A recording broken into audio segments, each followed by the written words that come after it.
মানে আজকে বার্নিয়া হাটে এতটা পরিমাণে ভিড় কারণ তো আসসালামু আলাইকুম এভরিওয়ান। আজকে সকাল সকাল কাকা ফোন করে বললো যে কাকা বার্নিয়া যেতে হবে, হাট বাজার করতে হবে, কালকে ঈদ অলরেডি সামনে চলে এসেছে, তাই টাইম নেই হাটে তাড়াতাড়ি তাড়াতাড়ি বাইকটা নিয়ে বার হয়ে পড়লাম বার্নিয়ার উদ্দেশ্যে। তো আমি যাচ্ছি, কাকা যাচ্ছে বার্নিয়া এখন বাজার করতে, দেখা যাক কি বাজার করা যায়। তাই চলে আসলাম আমরা বার্নিয়া হাই স্কুলের সামনে, জাস্ট কিছুটা দূরেই বাজার আছে, দেখা যাক কতটা ভিড়। তো এখানে আসি আর পরে আমি দেখলাম মানে আজকে বার্নিয়া হাটে এতটা পরিমাণে ভিড় কারণ কালকে ঈদ, তার জন্য আজকে এতটা ভিড়।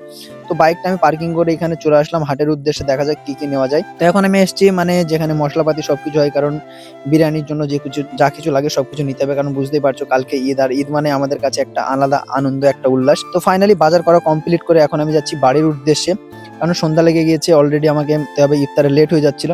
তাই ওখানে আমি কাজটা টুকটাক সেরে চলে আসলাম বার্নিয়া ফার্মেসির সামনে। এখানে কাকার জন্য ওয়েট করছিলাম, আর কিছু বাকি ছিল ওগুলো নিয়ে আসার জন্য।